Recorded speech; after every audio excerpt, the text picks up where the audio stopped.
Hello everyone. आज का हमारा टॉपिक है इम्यून सिस्टम। इम्यून सिस्टम जिसको हम प्रतिरोधक क्षमता भी बोलते हैं, यह बॉडी का एक डिफेंस मैकेनिज्म है। हर एक पर्सन्स की इम्यून सिस्टम अलग अलग होती है। किसी की इम्यूनिटी स्ट्रांग होती है, किसी की वीक होती है, और इसी के अकॉर्डिंग बॉडी में डिजीज़ होने की जो चांसेस है वो अलग अलग होते हैं। अगर इम्यूनिटी वीक हो तो हमें कोई भी बीमारी ईजिली हो सकता है। इसीलिए आज के इस वीडियो में हम जानेंगे कि इम्यूनिटी और जो प्रतिरोधक क्षमता होता है क्या होती है, और हमें और हमारी जो डिफेंस मैकेनिज्म है बॉडी में वो कौन कौन सी हैं। सबसे पहले अगर हम कंटेंट की बात करें तो आज का कंटेंट ये हमारे होंगे, इंट्रोडक्शन होंगे, की कंपोनेंट्स होंगे इम्यून सिस्टम के, और टाइप ऑफ इम्यूनिटी जिसको हम इन्नेट और एक्वायर्ड में पढ़ते हैं।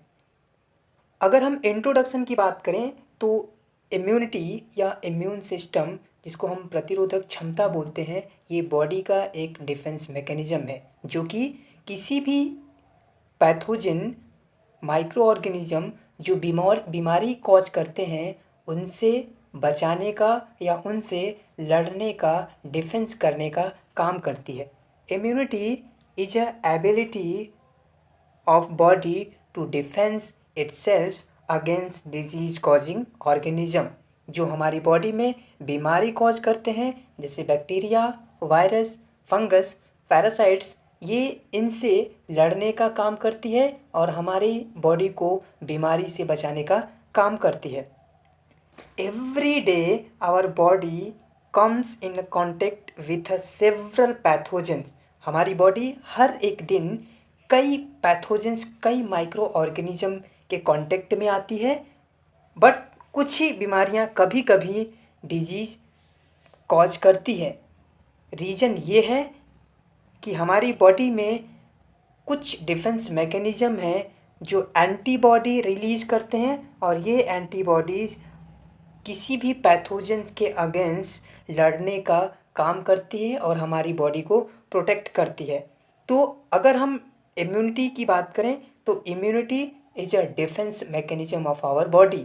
हमारी बॉडी में एक प्रतिरोधक क्षमता है जो किसी भी बैक्टीरिया, वायरस, फंगस से लड़ने का काम करती है, जिसको हम इम्यूनिटी बोलते हैं। की कंपोनेंट ऑफ इम्यून सिस्टम की बात करें कि बॉडी में ऐसे कौन कौन से कंपोनेंट हैं जो डिफेंस मैकेनिज्म में हेल्प करते हैं और किसी भी पैथोजन और माइक्रो ऑर्गेनिज्म से लड़ने में हेल्प करते हैं। सबसे पहला होता है टॉन्सिल्स, जो हमारी गले में प्रेजेंट होता है, और एडिनॉइड्स। ये टॉन्सिल्स और adenoids help to keep the body healthy by trapping harmful bacteria and virus that we breathe in the और स्वॉल। अगर हम माउथ से किसी भी बैक्टीरिया या वायरस को जो जिससे हम ब्रीथ कर के रास्ते या खाने के रास्ते से इनगल्व कर रहे हैं तो उस बैक्टीरिया, उस वायरस से लड़ने का काम करता है। दूसरा होता है म्यूकोसा। जो म्यूकोसा लेयर होती है ये एक बैरियर का काम करती है, फॉरेन पार्टिकल्स को कंज्यूम कर लेती है, कैप्चर कर लेती है, और उन्हें क्लियर और मारने का, किल करने का काम करती है।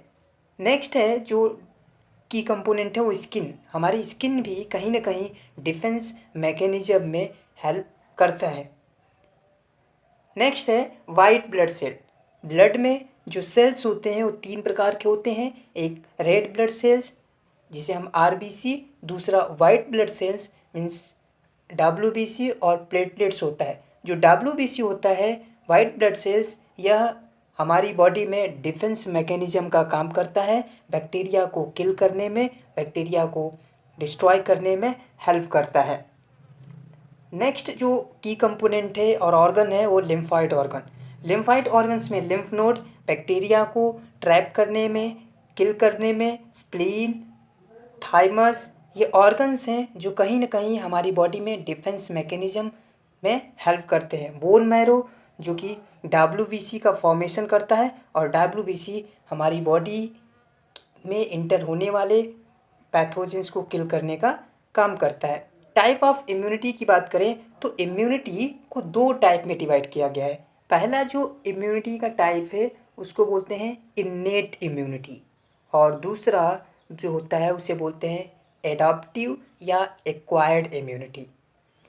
एडाप्टिव या एक्वायर्ड इम्यूनिटी फर्दर दो टाइप में डिवाइड हो जाता है, नेचुरल और आर्टिफिशियल।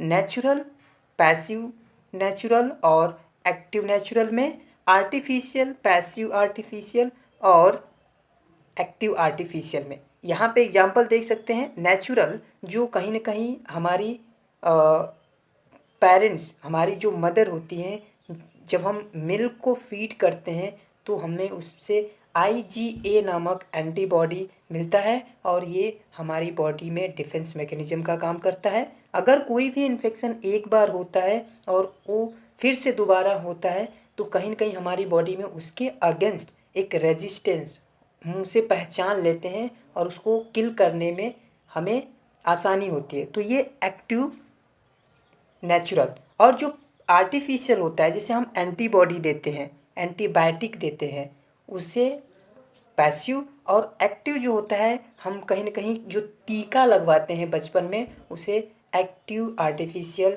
इम्यूनिटी बोलते हैं।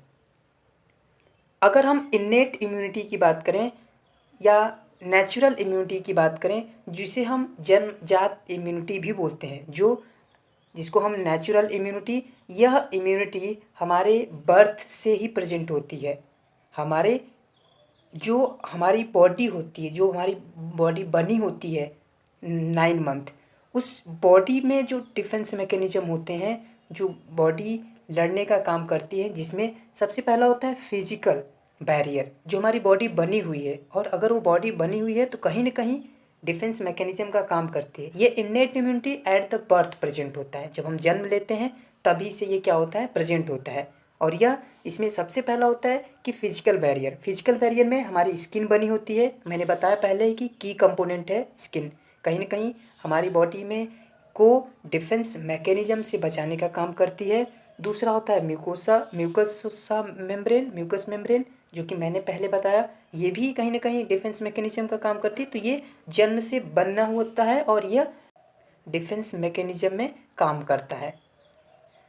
फिजिकल के बाद आता है फिजियोलॉजिकल बैरियर। जैसे हमारी बॉडी में HCl रिलीज होता है स्टमक में, तो HCl जो होता है स्टमक में जो रिलीज होता है, ये भी बैक्टीरिया को किल करने का, क्योंकि ये एसिडिक होता है। HCl क्या है, एसिडिक इन्वायरमेंट है, तो ये कहीं ना कहीं बैक्टीरियाज को, पैथोजेंस को किल करने का काम करता है। ये भी हमारी बॉडी में जन्मजात होता है, बचपन से होता है। और टेम्परेचर, बॉडी का टेम्परेचर भी एंड कहीं ना कहीं इनहिबिट करता है, माइक्रोजेंस के ग्रोथ को रोकता है।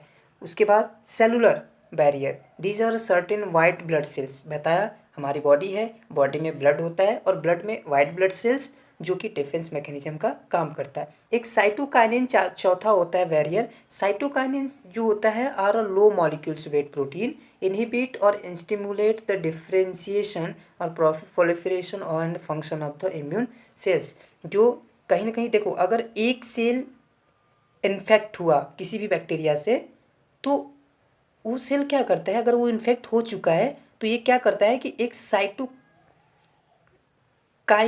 रिलीज करता है, और ये साइटोकाइन क्या होता है, दूसरे सेल को ये जाके सिग्नल देता है कि कहीं ना कहीं अगल बगल माइक्रो ऑर्गेनिज्म है, तो वो और पहले से क्या हो जाता है, अवेयर हो जाता है।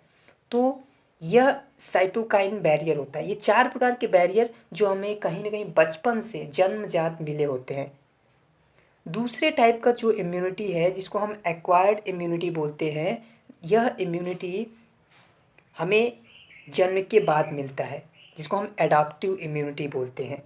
Acquired immunity is the immunity that develop in an individuals after exposure of the pathogen through out the vaccination. मतलब यह क्या होता है कि जब हम जन्म ले लेते हैं तो, और पैथोजेंस, माइक्रो ऑर्गेनिजम्स और इन्वायरमेंट्स के एक्सपोजर में जब हम आते हैं, तब यह इम्यूनिटी धीरे धीरे धीरे धीरे डेवलप होती है। और ये इसको डेवलप होने में लॉन्ग टाइम लगता है, और ये लॉन्ग टाइम ही कहीं ना कहीं इसमें लिम्फोसाइट्स इन्वॉल्व होते हैं, जिसमें बी लिम्फोसाइट और टी लिम्फोसाइट्स होते हैं। टाइप ऑफ एक्वायर्ड की बात करें, पहले मैंने बता चुका है 2 तरीके की होती है, एक होती है एक्टिव और दूसरी होती है पैसिव। वैसे तो नेचुरल था, और आर्टिफिशियल था, लेकिन हम एक्टिव और पैसिव भी पढ़ेंगे। तो एक्टिव में 2 तरीके की इम्यूनिटी और पैसिव में 2 तरीके की इम्यूनिटी। नेक्स्ट देखते हैं, समझ जाएंगे आप। देखिए, एक्टिव इम्यूनिटी क्या होता है? Antibody that developed in a person immune system after the body expose to the an antigen. जब हम किसी भी एंटीजन, किसी भी पैथोजन, किसी भी माइक्रो ऑर्गेनिज्म के एक्सपोजर में आते हैं, कांटेक्ट में आते हैं, तब यह इम्यूनिटी क्या होती है? डेवलप होती है। Through a disease when you get an immunization, this type of immunity last for a long time. Active immunity 2 तरीके की हो सकती है, एक होती है नेचुरल और दूसरी होती है आर्टिफिशियल। नेचुरल में जैसे हम antibodies develop in response to the an infection, और आर्टिफिशियल में antibodies develop in response to a vaccination. अगर हम किसी भी पैथोजेंस के कांटेक्ट में आ रहे हैं, तो दोबारा जब आएंगे तो उसी बैक्टीरिया से होगा, तो क्या होगा, हम पहले ही पहचान लेंगे कि नहीं ये एंटीजन है बाहर का, तो हम उससे लड़ पाएंगे अच्छे से। और अगर हम वैक्सीनेशन पहले ही दे रहे हैं कि वो बैक्टीरिया आएगी, तो हमारी बॉडी में पहले से डिफेंस मैकेनिज्म बना हुआ है, एंटीबॉडी बनी हुई है, तो उससे लड़ लेगी। तो ऐसे को आर्टिफिशियल और नेचुरल में डिवाइड करते हैं। नाउ नेक्स्ट है पैसिव इम्यूनिटी। पैसिव इम्यूनिटी भी 2 तरीके की हो सकती है, नेचुरल और आर्टिफिशियल। नेचुरल जो होती है, एंटीबॉडीज रिसीव फ्रॉम मदर्स, जैसे कि मैंने बताया मदर के मिल्क से हम IgA नामक एंटीबॉडी क्या करते हैं? रिसीव करते हैं मदर के मिल्क से। तो इसीलिए कहते हैं कि मदर का जो मिल्क है, पहला मिल्क जिसे हम कोलेस्ट्रम बोलते हैं, उसका बच्चे के लिए बहुत ही ज़रूरी होता है एज ए डिफेंस मैकेनिज्म और इम्यूनिटी। दूसरा होता है आर्टिफिशियल पैसिव इम्यूनिटी, जिसमें हम क्या करते हैं? From a gamma globulin injection और इन्फ्यूजन देते हैं। मतलब अगर कोई एंटीबॉडी दे रहे हैं, एंटीबायोटिक दे रहे हैं इंजेक्शन, तो ऐसे इंजेक्शन को आर्टिफिशियल पैसिव इम्यूनिटी देते हैं, कहते हैं। तो यह 2 तरीके की इम्यूनिटी थी, फर्स्ट इन्नेट और दूसरी एक्वायर्ड।